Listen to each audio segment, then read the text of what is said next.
Bastards! Today I'm going to give you the video said I was going to give you 10 tips about myths and misconceptions about Bagot bags and Bagouts, but fuck it, I'm going to give you more. And if you have a problem with that, I would say just to listen to this. Only an asshole would complain about the sound of knocking when fortune knocks on the door. So think about that if you're gonna complain about this. So today I'm gonna, like I said, give you myths and misconceptions about Bagot bags. I'm going to do it while on a field exercise. It's just a long walk with my Bagot bag. Just something to keep you a little bit in shape. Learn about the plants around the area. Just get some skills ready, like learning the skills with the map, compass. You know, just sharpening those skills for when the time is there. So now I'm going to give you tips while on the walk. So here they come by the power of editing. All right. One of the biggest misconceptions of Bagouts and Bagot bags is the Bagot itself. Many people have this romanticized idea of just a single survivor from a disaster or war whatever, and they just take their bag and they survive in the wild, have a sit at night in dry at the campfire, telling stories to other survivors. Well, I can say that's kind of bullshit. That's not how things work. A bug out is something of the last things you should do, and one of the first things you should prepare. What I would try to make with this point is a bug out is no fun. It's not a camping trip. It's not a hiking. I love hiking. I love camping, but then at least you have a place where you can go afterwards. You have always a lifeline. In a bug out, you don't have that. Watch at every refugee that you ever saw on the news or television. It's not fun. These people, they don't have a future they can look forward to. It's not something they stand up every day and they only think how I'm going to get through this day. So that's a way to think about a bug out, because it's very unpredictable. You don't know what the future will bring, and that can bring a lot of stress and perspective upon life. So don't glamorize, don't romanticize a bug out. It's the last thing you should do. It's no fun, happy camping trip. And imagine this: even if you think you can handle a bug out, can your family do it? Can your kids do it? Can your partner do it? Because I would not see it as fun, and I'm actually training for it. But imagine if you have to take a small children, your wife, perhaps your father is sick, or your father has some problems with arthrosis or some other disease. What about those people? Are you gonna leave them behind? If you do, that's a hard choice to make, and I hope nobody ever has to do it. But people throughout the world have had to make such choices. So think about that when you glamorize the bug out. So that's one of those misconceptions. All right, here's another misconception about bug out bags, bug outs. Water.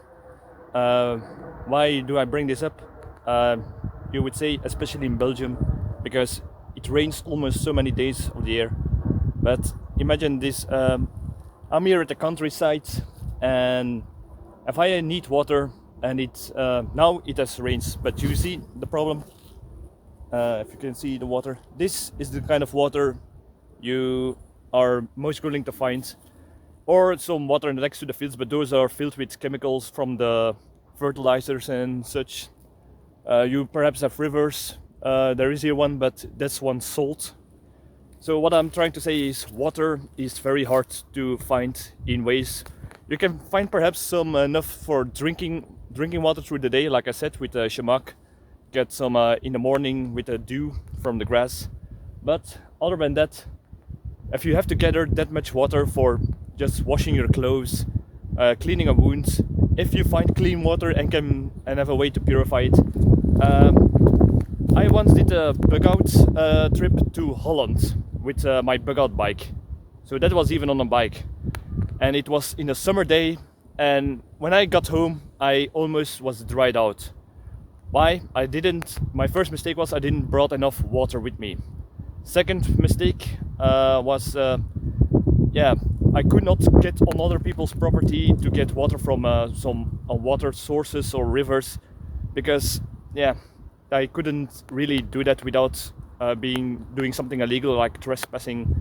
So imagine when people are more protective without the law and you have to get on someone's property to get some water. It was very hot, so there were even the water sources that I could find on the way itself were almost dried out. The plants, they were all dried out, so I could not get water from those. So that's just something to think about. You can perhaps ask somebody to, like, on the way for some water, if you can ask for it, and people, I think most people will help you. But imagine during a bug out there are perhaps 10,000 refugees from a disaster, like you can see. Are those people going to help every single one of those? Not that they don't want, but even if they can, because if you give 1 liter of water to 10,000 refugees, you're out of water soon. That's just something to think about. Resources are, like, especially water, are difficult to obtain during a bug out in certain days of the year. So that's another way why bug out is no fun when it's real. Alright, another thing that is a big myth and misconception, but I would more apply this to Belgium. A Belgian bug out is getting fuel for making fire on the way in a bug out. Because in my bug out bag I have the tools to make campfires, to cut wood, to saw something small. But look, these just are. Am I going to cut all of these trees? Cut even one of these trees? That's a lot of work to just make one fire. If you perhaps can see, this is a countryside, so there are not many trees and woods actually. And imagine when there is a bug out situation when things are so bad that you have to run, people in the area will have been using all those trees for their own bug in, to say. So imagine how little trees there would be if they are not being protected. Imagine all even the twigs that you can pick up. Those will be long gone. People will take everything from the environment for their own survival in the where they live. So when you're on a bug out, it will be difficult to find something to make campfires and purify water or cook. So unless you bring something like a burning gel or something, I don't think it's going to be easy to make a campfire, even especially during winter time, because when you're going to set up a tent just to stay in the night to sleep, and it's cold and you need to build a fire to keep warm if you don't find shelter, because you cannot build a shelter because, like I said, wood is very scarce in these areas. People don't have taken it, and even if you find it, it's usually not wood that is not suited for campfires, because not many people think about it. But when you gather firewood, it has to be dry. It has to be dead wood that has been dried out. If I take one of those twigs and cut them off, those are still wet and will be hard to get them burning, because I must create enough heat to let it dry first. So think about that when you're thinking about the problems that can occur during a bug out. Right. Another misconception is to think that you're going to be alone, that it's going to be safe. I can tell you, during a bug out, it ain't going to be think going to be safe. Why?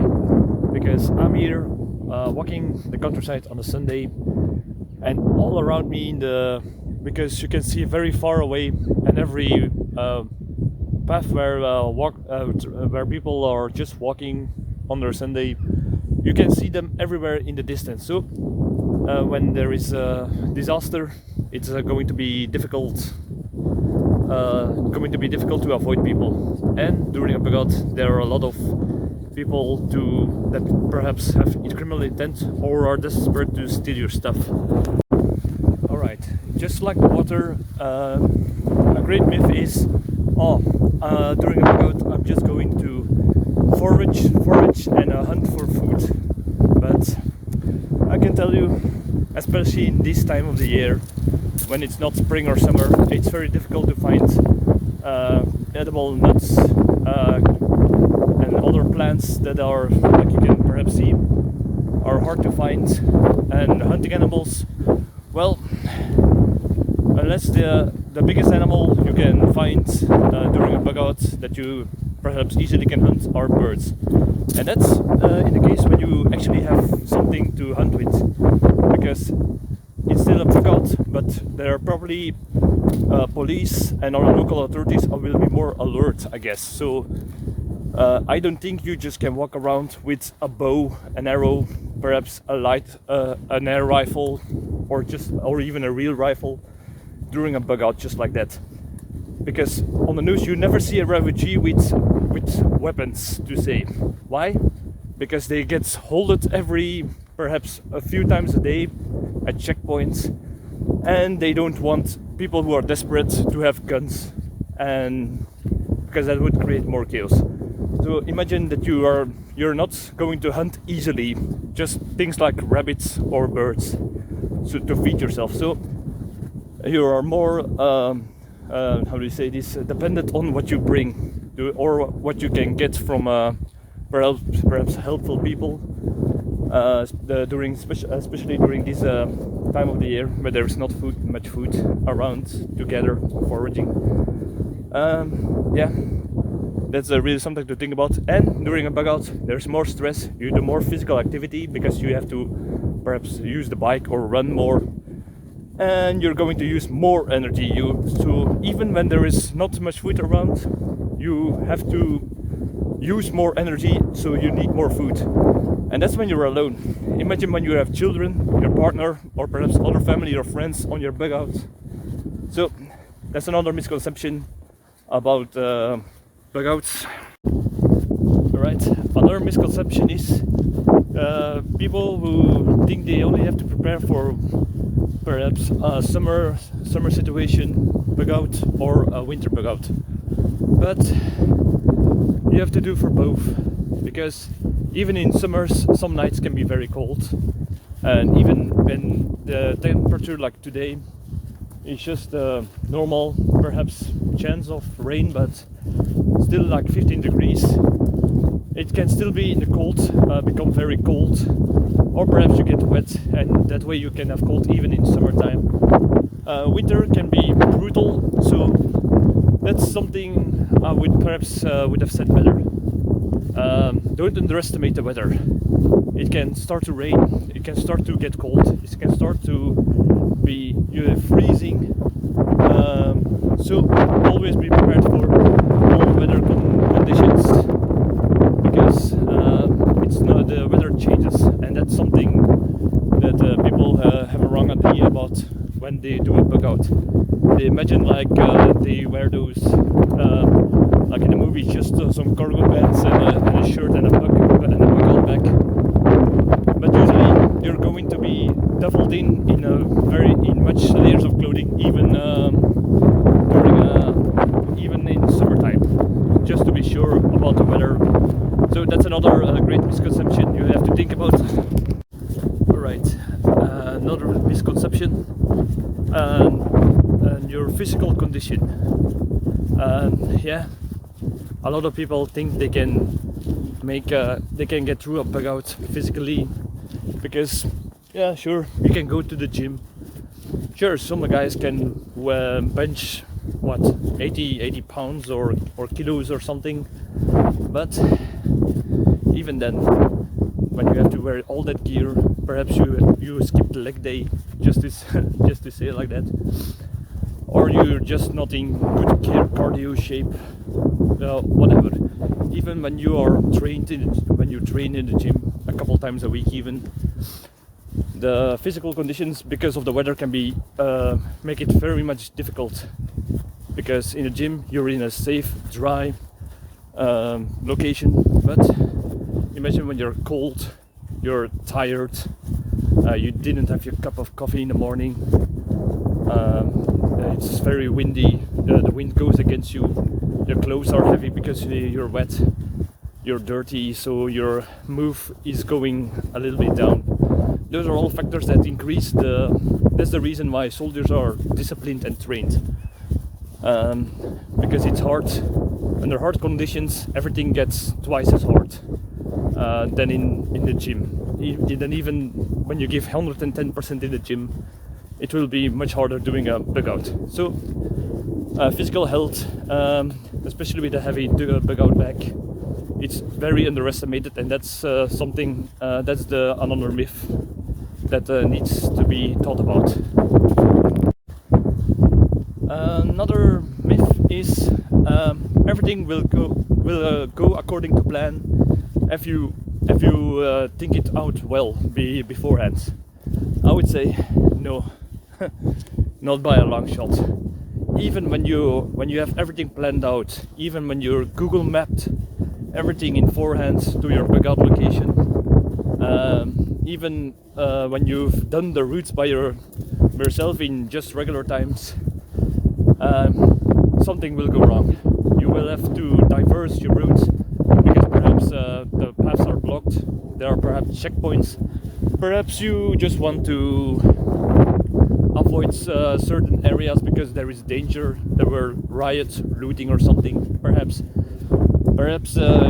you saw some people who were wounded or even killed because of criminal activity or desperate people, so you want to avoid those areas. Perhaps bridges are destroyed, tunnels collapse, all those things can happen and will screw up your plans. So I would say plan ahead, will be aware that you must improvise. So that's another myth I want to debunk. Another thing many people say is technology will make Bagot much more easier, but I have very big doubts about it. Why? Because you know my stand about batteries. Every time I want to use something with batteries, they're usually run out. That's why I always try to live everyday life, and even my Bagot bag is mostly made out of things that are mechanical, because you can repair those. They don't need batteries, and even when you have something that works on batteries, I've seen preppers doing a Bagot with night vision, perhaps some solar panels and all that good stuff. Yeah, sure, you can try that, no problem, but be aware that perhaps there is not much and nearly enough sun. Perhaps your electronicals break. All those things can happen. The batteries can be drowned out because of cold. Perhaps there is some surges because of moist or wet. Perhaps, yeah, all those things can happen.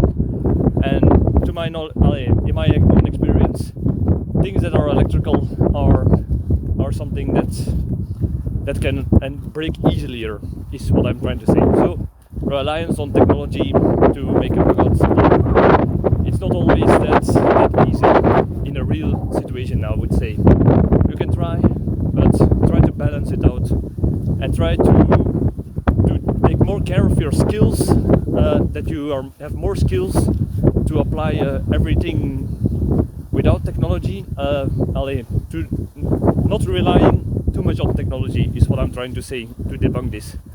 So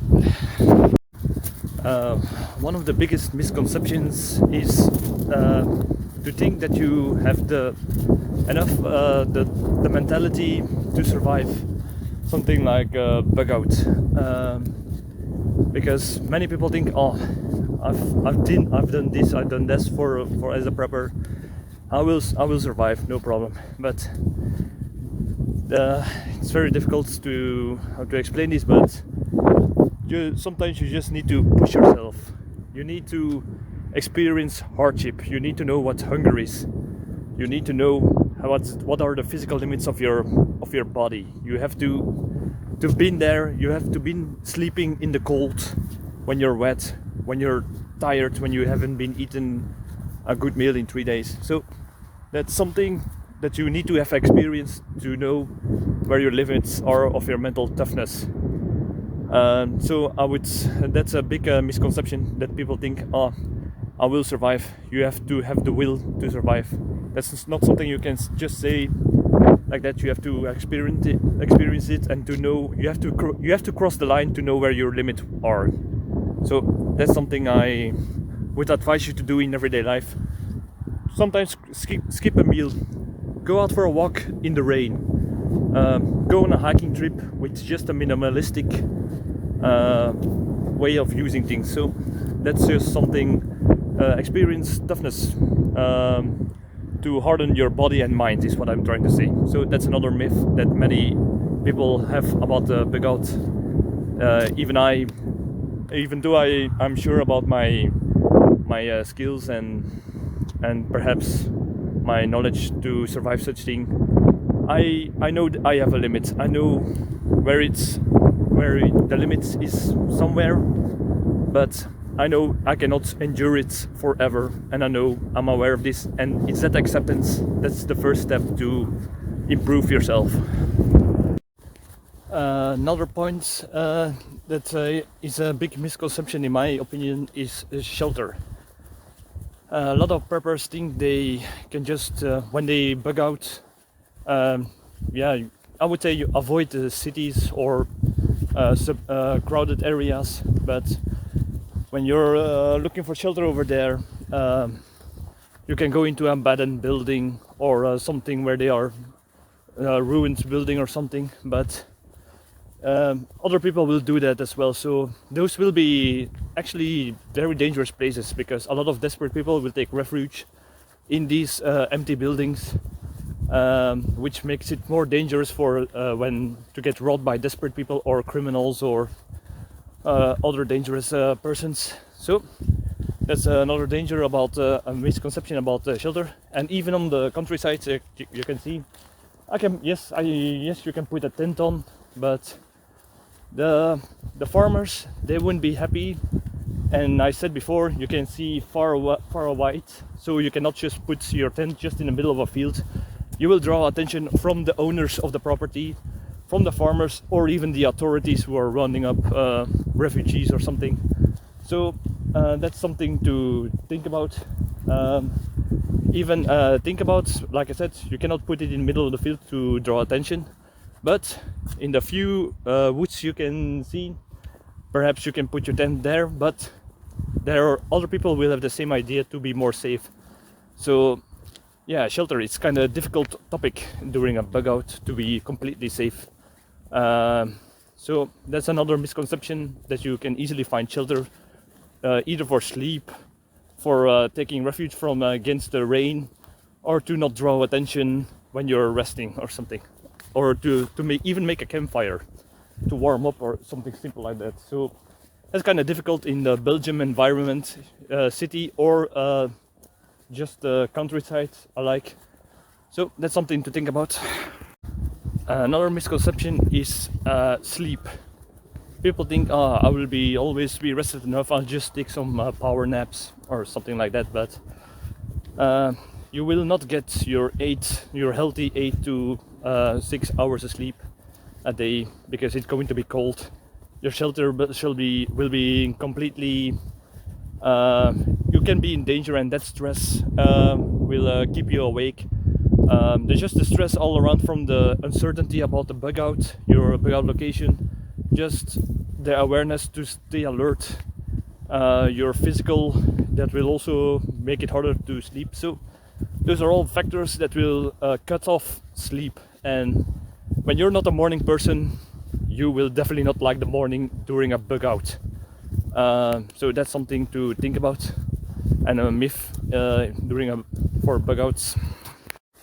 Another misconception: you will be one of the few on a bug out. Well, I can tell you, you're not going to be alone. When things are so bad that you have to bug out, thousands of others will do it just the same. Some are more prepared, some are less prepared. I would say the majority would be less prepared. And even when you are with refugees or other people who are trying to evacuate, you will not get any. Don't rely on help. I would say, you're not, like I said, you're not alone. Other people will try to get help from rescue organizations or well, how do you say this? Welfare organizations or good charity organizations. And there will be too much people needing it.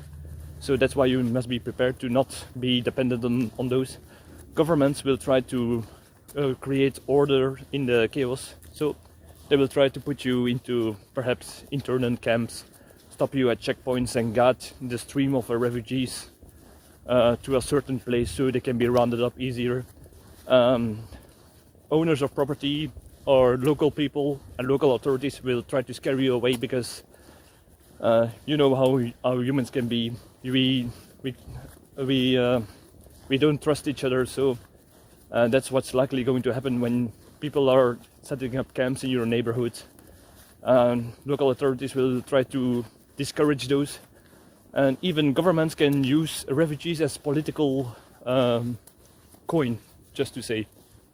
Like what happened in Belarus and Poland, where all those refugees are being held between the borders, so they can get some political leverage out of it to the other nations. So that's another misconception. I would say you're not going to be alone, is what I'm trying to say, and it's not always a good way. You will find the occasional good Samaritan, but in overall, you won't be alone, and you should not trust anyone, especially people who are actively actually trying to help you, because human smugglers are notorious for luring in people who are desperate so they can make a buck of them, make some money out of them in the most horrible ways and even dangerous ways. So that's something to look out for during a bug out. Don't try to travel in groups, in small groups, and don't just trust any other people around you. So I just got home, started to rain, so that's just luck. But for the same thing, I just got drenched all over. So that's just lucky for me. I just want to end this video with one last myth and misconception about bug out. And the biggest myth is you will survive. I know, perhaps bad sounds bad for an ending. Perhaps it doesn't sound encouraging, but to be honest, a bug out, most people will not survive. They won't be able to do it physically. They won't. They will have trouble. They just can have some bad luck. They ran into the wrong people. They ate the wrong plants, or they got sick because of dysentery or some other disease. Perhaps they got rounded up by some local authorities and put into a refugee camp or internment camp, or they just fell down and knocked their head. Those are just all of the things that can happen when you're on a bug out. Think, many people. There will be thousands of people. So even when you have with this migrant crisis in Europe, there were thousands and thousands of people who were drowned just trying to crossing the ocean. Perhaps a lot of people frozen to death because they came from warm areas and they didn't have enough clothes, or they couldn't find shelter to live in the colder European climate. Those are all just few factors that can end your life during a bug out. So that is my last point. Like I said in the video, you will probably not survive. Yeah, I know. Everyone thinks they're the hero in their story, but a lot of stories don't get told. A lot of stories don't reach other people, and that's not like in a movie where the heroes just by just a sleight of luck they get through all these hardships where they should have died 20 times over to just some small things. Never mind the big fights and perhaps troubles they found. So that's the last point. I hope you learned something from this video and from this little exercise about bug out bags and bug outs in general. Thank you for watching. Leave a reaction if you have something to remark about what I said, or you have any other, or perhaps you have other misconceptions about bug outs that you think that should be in this video. Subscribe and all that good thing. So thank you for watching. See you next time.